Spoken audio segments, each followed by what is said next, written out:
We are live. Okay.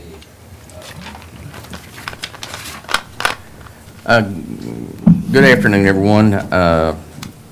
Today's Tuesday, August 24th, 2021. We're in regular Hunt County Commissioners Court, regular session. Commissioners, at this time, I entertain a motion to go into executive session under items 1 through 4. So moved. Second. Got a motion second. All in favor, say aye. Aye. All opposed? Motion carries. We're in executive session at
All right.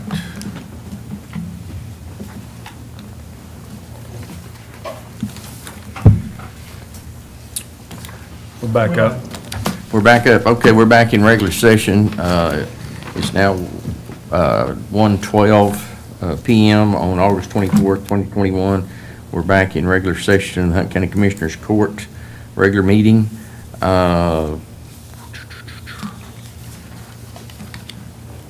You want to tackle the COVID first? Sure.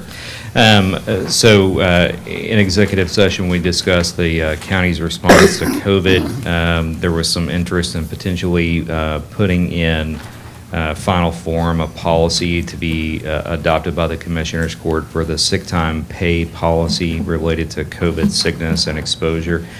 And so to the extent that the commissioners want to do this, I would basically read back about 6 different points in that sick time policy, and then the commissioners can do a voice resolution to vote on the policy. Number 1 would be that the county adopts the current CDC guidelines, and that the county's policy change as the CDC guidelines change, because that can certainly happen in the next 3 weeks before we come back to court. Number 2, that if there are changes, they will be sent to elected officials and department heads by Sandy's office, by the HR office, working in conjunction with the Health Department and Homeland Security Office.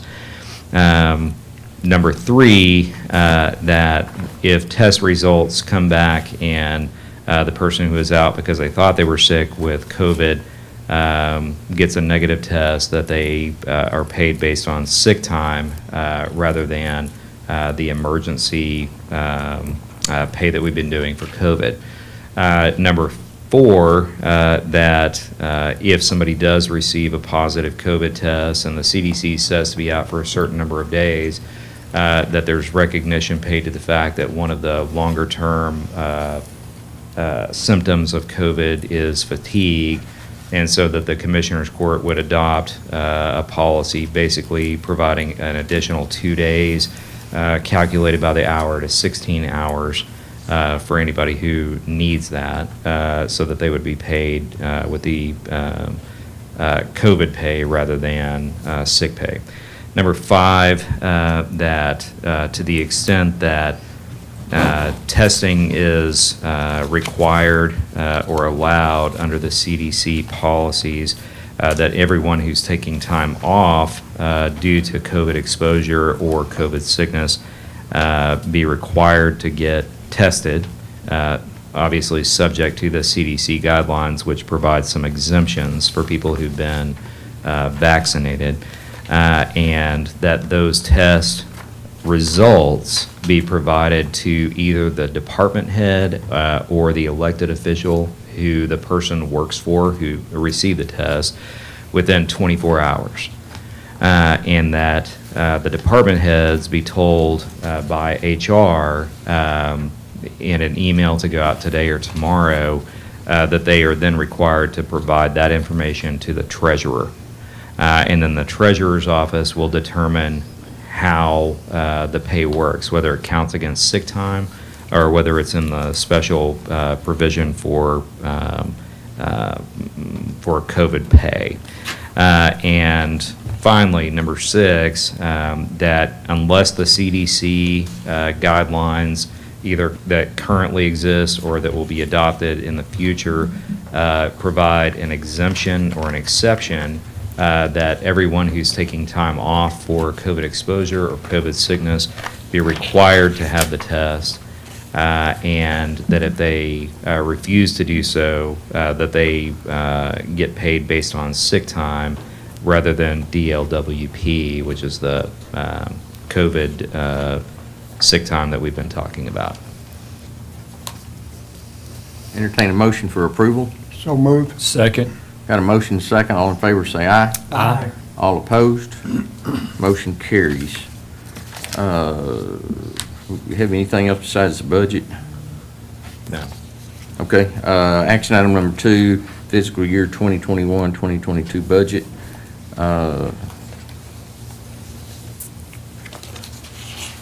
Let's take each of the items we discussed one at a time, starting with the JP and Constable in Commerce. They're requesting that position be split between the two, so I entertain a motion for approval of adding a position at $35,000 salary divided equally to the JP and Constable in Commerce Are we? with plus benefits. We decided it was 31,000 going by the recent, like the last time the tax office operated one, it was 31,000. That's fine, I don't care, I was just gonna say 35, and that'd leave them some room to advance it if they needed to, but And that was full-time. Yeah. So that would be also benefits. 31,000 plus benefits, okay. Yeah. I'll make the motion. Second. Got a motion second, all in favor say aye. Aye. All opposed? Motion carries. Entertain a motion for the Hunt County IT Department, requesting one position at $40,000 a year plus benefits. Yes, sir. Entertain a motion for approval of adding that one person to that budget. So moved. Second. Got a motion and a second, all in favor say aye. Aye. All opposed? Motion carries. And then we had a request from the tax assessor collector requesting two positions. I hear a motion for whatever the court wants to do with one or two positions or none. I'll make a motion for one position at the 31,000. Is that right, Sandy? To 31,000 Plus benefits. plus benefits. Second. Got a motion and a second for one new person at 31,000 plus benefits for the tax assessor collector. Any discussion? All in favor say aye. Aye. All opposed? Motion carries. Anything else? If not, I entertain a motion to adjourn. So moved. Second. Got a motion second, all in favor say aye. Aye. All opposed? Motion carries. Thank you, everyone.